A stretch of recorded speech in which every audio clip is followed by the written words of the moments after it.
자, 역시 주말에 그냥 지나가는 날이 없습니다. 트럼프 대통령이 주말 사이에 호르무즈 해협에 갇힌 선박들을 미국이 안내하기 시작할 것이라고 밝혔습니다.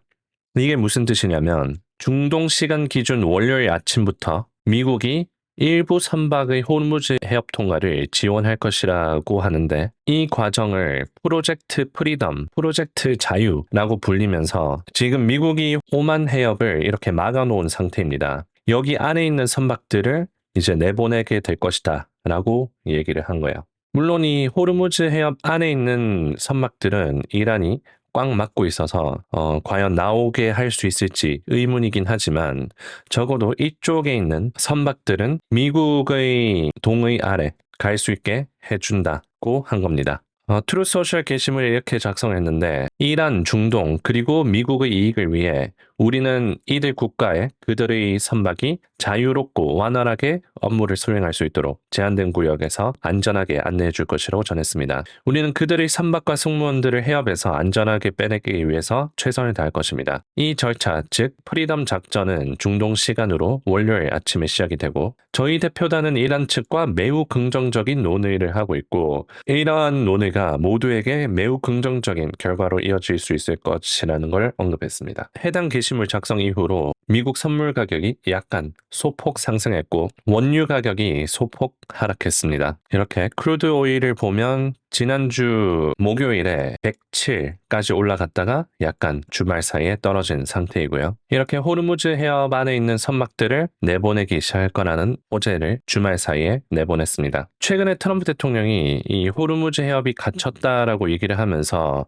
미국에 대한 원유 수출이 역대급이라고 했는데, 호르무즈 해협 분쟁 악화로 미국이 최후의 석유 공급처로 떠올랐습니다. 그래서 종합적으로 보면 지난 9주 동안 미국 전역의 유전 그리고 저장 탱크에서 2억 5천만 배럴 이상의 원유가 해외로 수출되었습니다. 그래서 미국이 사우디아라비아를 제치고 다시 한번 세계 1위 원유 수출국이 되었고, 전 세계 소비자들에게 미국이 중요한 공급망이 되었습니다. 그리고 주말 사이 이란의 제안을 미국이 검토를 했다고 하는데, 트럼프는 트루소셜에 이란이 방금 우리에게 보낸 계획을 곧 검토할 예정이지만 그들이 47년간 인류와 세계에 저지른 만행에 대해 아직 충분한 대가를 치르지 않았다 라는 점에서 그 계획이 상상할 수 없다고 얘기를 하면서 부정적으로 얘기를 했습니다. 그래서 최근 상황을 요약하자면 이렇습니다. 이란 해안에 있는 일부 선박들을 미국이 빼내기 시작할 것이고, 이란과 협상에 대해서는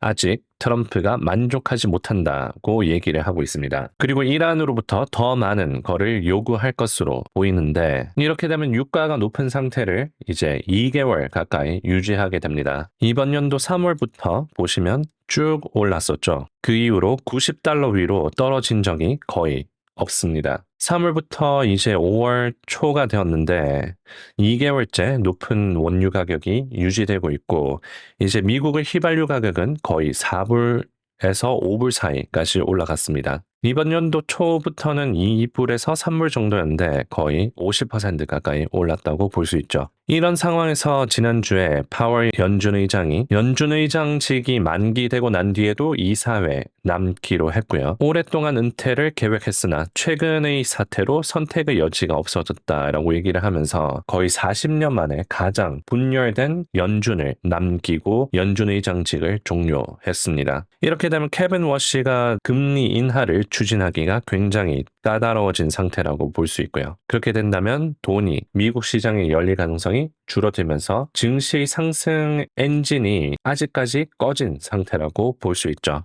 그럼에도 불구하고 반도체 쪽으로는 굉장히 수요가 많습니다. 특히 AI 관련된 에너지나 인프라스트럭처나 그런 쪽의 수요가 여전히 높고 엔진이 켜진 상태라고 볼 수 있는데, 특히 메타 자본 지출 추세를 보면 굉장히 크게 상승을 하고 있죠. 2026년에는 거의 150빌리언 달러, 즉 1,500억 달러에 가까운 자본 지출이 있을 것으로 예상하고 있습니다. 매년 2배 정도로 자본 지출이 증가하고 있어요. 그래서 속스 반도체 ETF가 이렇게 수직 상승하고 있고, 불과 속슬로 봤을 때는 한 달 만에 200% 가까이 상승했습니다. 3배나 상승했고요. 이제 빅테크 실적 발표는 거의 다 나왔고 이제 엔비디아만 5월 말쯤에 실적 발표가 있고요. 다음 주부터는 본격적으로 개인 투자자들이 관심이 있을 만한 중소형주들 쪽으로 실적 발표들이 많이 나오기 시작합니다. 빅테크들이 최근에 많이 올랐었는데 이제 중소형주들로 순환이 될 수 있을지 지켜보는 게 다음 주 중요한 포인트고, 펠란티어가 월요일 장 끝나고부터 실적 발표가 있습니다. 온세미도 실적이 있는데 이거는 반도체 쪽으로 좀 중요할 수 있겠죠. 화요일에는 AMD 반도체 또 큰 회사이죠. 슈마컴도 실적이 있습니다.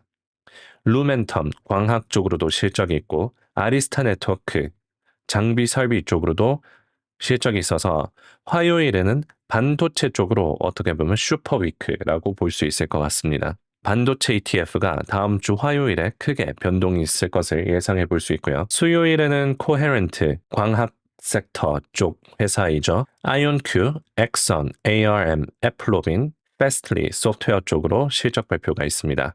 그리고 밈주인 비욘드미트도 실적이 있고요. 알버말, 리튬 배터리 쪽으로도 실적 발표가 있습니다. 목요일에는 아이렌, 콜위브, 그래서 데이터 센터 쪽으로 실적이 있고 AAOI, 광학 쪽으로 실적이 있고 코인베이스 어펌, 암호화폐 쪽으로 실적 발표가 있습니다. 그래서 다음 주도 굉장히 흥미로운 한 주가 될 거고 특히 중소형주들 쪽으로 순환이 되는지 반도체 쪽으로 순환이 되는지 그리고 반도체 쪽에서도 광학 그리고 AI 쪽으로 소프트웨어 쪽으로나 아이렌이랑 콜리브 같은 데이터 센터 쪽으로 순환이 되는지 지켜보면 좋을 것 같습니다. 다음 주에 성공적으로 투자를 할 수 있는 전략이 제 멤버십에 올라와 있습니다. 고정 댓글에 확인하셔서 확인해 보시면 좋을 것 같습니다. 자, 그래서 트럼프 대통령이 호르무즈 해협 안에 있는 갇혀있는 선박들을 빼내기 시작할 거라고 얘기를 했는데 또 추가적인 보도가 있으면 전달해 드리겠습니다.